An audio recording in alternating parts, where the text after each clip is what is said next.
मेरे प्रिय दर्शकों नमस्कार। प्रिय दर्शकों, ऋषु ज्योतिष में आपका स्वागत है। आज के वीडियो में हम विचार करेंगे एक पुरुष जातक की कुंडली पर जिसके विवाह में प्रबल बाधा आ रही है और उसकी कुंडली में एक अद्भुत योग है जो कि वंश वृद्धि में परेशानी है, संतान सुख की परेशानी है और आंशिक कालसर्प योग भी है। आइए विचार करते हैं जातक की कुंडली पर। जातक का जन्म 10 मई 1997 शुक्ल पक्ष 4 आद्रा नक्षत्र 2 शनिवार को हुआ। जन्म के समय पर वृश्चिक लगन 22 अंश लेकर के उदय में था। द्वितीय भाव में धनु राशि, तृतीय भाव में मकर राशि, मकर राशि में गुरु 26 अंश लेकर के विराजमान है। चतुर्थ भाव में कुंभ राशि, पंचम भाव में मीन राशि, मीन राशि में केतु 2 डिग्री और शनि 21 डिग्री लेकर के विराजमान है। छठे भाव में मेष राशि, मेष राशि में बुध 5 डिग्री लेकर के 47 मिनट विराजमान है और उच्च राशि में सूर्य 26 डिग्री लेकर के विराजमान है। सप्तम भाव में वृषभ राशि, वृषभ राशि का स्वामी शुक्र 6 डिग्री लेकर के विराजमान है और शुक्र से अस्त है। अष्टम भाव में मिथुन राशि का चंद्रमा 13 डिग्री लेकर के विराजमान है। नवम भाव में कर्क राशि और दसम भाव में सिंह राशि में मंगल 23 डिग्री लेकर के विराजमान है। एकादश भाव में राहु 2 डिग्री लेकर के विराजमान है। द्वादश भाव में तुला राशि। यह ग्रहों की स्थिति बनी। दर्शकों, कुंडली में योग है अनुभाव योग। अनुभाव योग किस तरह से बनता है? अनुभाव योग एकादश भाव में राहु हो। ध्यान दें, अनुभाव योग के लिए ये कुंडली कोई जरूरी नहीं है। किसी की भी कुंडली में ये योग इस प्रकार से बनता है। अनुभाव योग की व्याख्या इस प्रकार है। एकादश भाव में राहु हो, पंचम भाव में शनि हो और दसम भाव में मंगल हो और अष्टम भाव में चंद्रमा और छठे भाव में बुध और सूर्य की स्थिति हो तो अनुभाव योग बनता है। यह योग जातक को संतान संबंधित परेशानी, इस योग से जातक की स्त्री संतान पैदा करने में सक्षम नहीं होती, एक किस्म से बंधा हो जाती है। दूसरा कुंडली में योग है विवाह बाधा। तो आइए विचार करते हैं किस तरह से है। पहले सूक्ष्म ग्रहों के ऊपर। सूर्य छठे भाव में उच्च राशि में है, 26 डिग्री लेकर के वृद्ध अवस्था में है। उच्च राशि में सूर्य छठे भाव में शत्रुओं के काल कमान के बराबर है, परंतु सप्तम दृष्टि से द्वादश भाव को देख रहा, नीच दृष्टि से खर्चे में अधिकता रहेगी। पिता के साथ इसका पिता भी संघर्षशील होगा और बाहरी संबंधों में कटुता होगी और ऐसे जातक को पिता का सहयोग नहीं मिलता। बात करते हैं चंद्र की। चंद्रमा नवम भाव का स्वामी है, नवम भाव भाग्य भाव का स्वामी है। भाग्य भाव का स्वामी अष्टम भाव में है। जातक दुर्भाग्यशाली है, जातक का भाग्य दुर्भाग्यशाली है, शारीरिक और मानसिक तरफ से पीड़ित है, कष्टों की कोई कमी नहीं। चंद्रमा यहां पर केम ध्रुव योग में भी है। बात करते हैं मंगल। मंगल लग्नेश है और दसम भाव में है। जरूरी बात है, जब दसम भाव में लग्नेश होता है तो पराक्रमी भी होगा, बुद्धिमान भी होगा और उसका शरीर भी संतुलन होगा, शिक्षा में सहायक हो सकता है, सम्मान की प्राप्ति हो सकती है। बात करते हैं बुध। बुध अष्टम भाव और एकादश भाव का स्वामी है, छठे भाव में है। जातक का बुध आमदनी कम और खर्चा अधिक करेगा, हमेशा कर्जों से दबा रहेगा और ऐसा बुध मित्रों से धोखा मिलेगा। ऐसे जातक को चर्म रोग भी हो सकते हैं, क्योंकि बुध जो है चर्म रोग का कारक है और रोग स्थान में है। ऐसे चर्म रोग भी हो सकते हैं। अब बात करते हैं गुरु की। गुरु पंचम भाव का स्वामी है और धन भाव का स्वामी है। दर्शकों ध्यान दो, गुरु ही एक ऐसा ग्रह है जो ज्ञान का दाता है, संतान का दाता है, धन का दाता है। कुंडली में वैसे भी धनेश है, धन का स्वामी है गुरु, और पंचमेश है, शिक्षा और संतान का कारक है गुरु। तृतीय भाव में नीच राशि में है।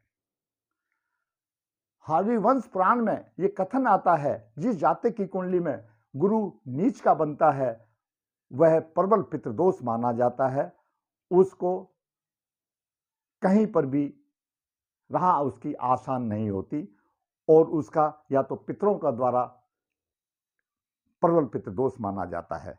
गुरु शत्रु राशि में, नीच राशि में हो या पाप ग्रह की राशि में हो तो गुरु अशुभ माना जाता है।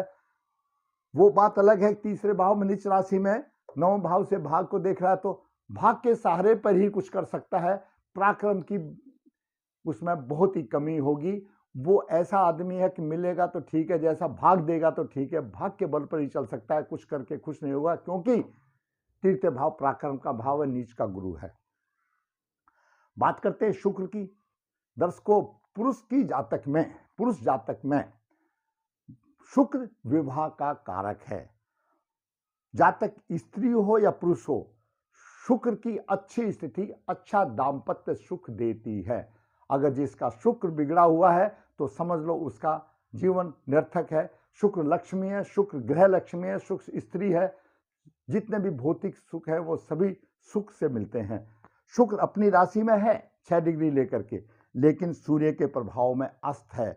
दूसरी तरफ राहु 2 डिग्री लेकर के नवम दृष्टि से शुक्र को पीड़ित हो रहा। राहु की 2 डिग्री 22 मिनट है तो शुक्र की 6 है।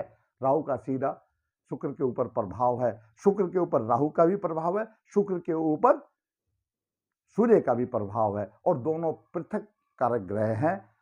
विवाह में परेशानी, दाम्पत्य सुख में हानि का योग बनता है।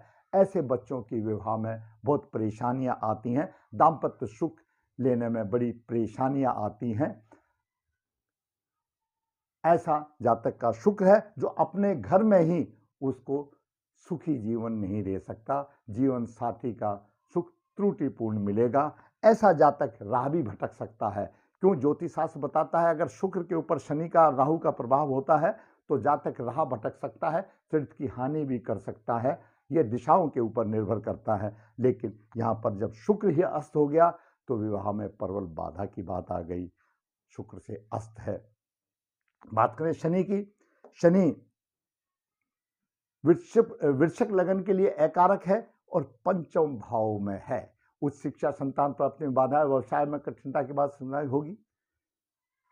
बात करें राहु की। राहु एकादश भाव में है और सप्तम दृष्टि से पंचम भाव को देख रहा है। बुद्धिमान तो होगा, कमाने के लिए अनुचित तरीका भी कर सकता है, क्योंकि आय के भाव में है। कमाने का साधन अपना अनुचित ढंग से भी कर सकता है। जादू टोना तंत्र आदि में विश्वास करेगा। और नवम दृष्टि से शुक्र को राहु देख रहा है। वो मैंने पहले ही बताया कि राहु की शुक्र के ऊपर दृष्टि है। दर्शकों, केतु 2 डिग्री 22 लेकर के है।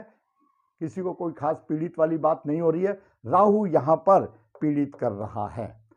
जैसा कि मैंने आपको बताया, अनुभाव योग की क्या व्याख्या है? एकादश भाव में राहु हो, पंचम भाव में शनि हो, दसम भाव में मंगल हो और छठे भाव में बुध और शुक्र हो और अष्टम में चंद्रमा हो। मंगल यहां पर अष्टम दृष्टि से देखता है। मंगल लग्नेश तो है लेकिन देखता है, इधर राहु भी देखता है। शिक्षा तो दे सकता है लेकिन संतान में परेशानी आने वाली बात है। दूसरी तरफ हम अब देखें, द्वितीय भाव हमारा कुटुंब का प्रभाव है। संतान का होना भी एक कुटुंब वृद्धि का है। जब कुटुंब का प्रभाव, कुटुंब का ग्रह, धन का ग्रह नीच राशि में है और कोई शुभ प्रभाव नहीं है तो इतनी राह आसान होने वाली बात नहीं है। मैंने अभी आपको अनुभाव योग की व्याख्या बताई।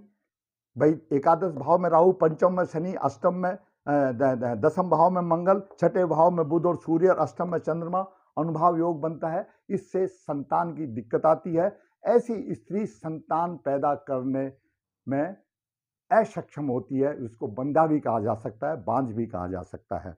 दूसरा, विवाह बाधा मैंने आपको बताई, शुक्र अस्त है।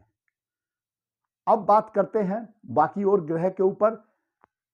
राहु एकादश भाव में है और केतु पंचम भाव में है। गुरु राहु केतु की परिधि से बाहर है। इस प्रकार आंशिक कालसर्प योग पड़ता है। इस कालसर्प का नाम पद नामक कालसर्प योग है। इसके प्रभाव से संतान की परेशानी, विद्या की परेशानी, गुप्त शत्रुओं का हमेशा वो रहेगा, हमेशा गुप्त शत्रु आकर के वार करेंगे, अपयश होगा, जीवन साथी विश्वास पात्र नहीं होगा। खास ये है दर्शकों इस कालसर्प योग का प्रभाव कि जीवन साथी विश्वास पात्र नहीं होगा, लाभ में रुकावट और हमेशा असफलता का सामना करना पड़ेगा।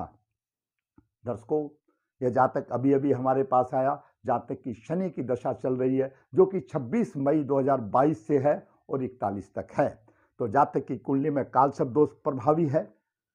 गुरु नीच का हो गया, जैसा मैंने बताया हंसराज पुराण में कहा है कि गुरु अगर नीच राशि में हो और पाप ग्रह की राशि में हो तो सीधा पितृदोष होता है।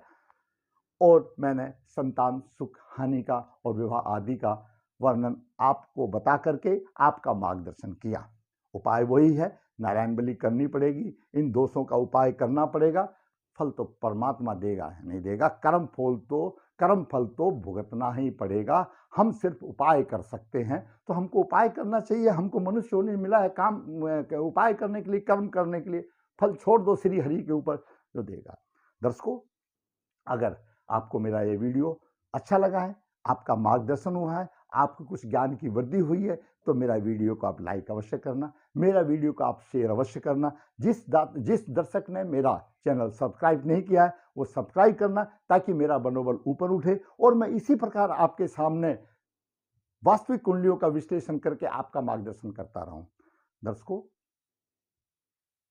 जिसने भी पत्रिका लिखानी है, यहाँ पर हाथ से पत्रिका लिखी जाती है। मैं हर वीडियो में बताता हूँ कन्या के लिए गुण मिलान बिना किसी शुल्क या विवाह की रास्ता आसान करने के वर्कशॉप भेजा जाता है। और कालसर्प दोष पितृदोष पूजा नर्मदा जी के तट पर यहाँ पर कराई जाती हैं। जो भी इसका फायदा उठाना चाहता है ले सकता है। माँ नर्मदे सबका उद्धार करती है, नर्मदे हर। दर्शकों फिर कहूँगा मेरा वीडियो आप लाइक करें, सब्सक्राइब करें, शेयर करें और चैनल को सब्सक्राइब करें। मेरा मन ऊंचा उठेगा। धन्यवाद।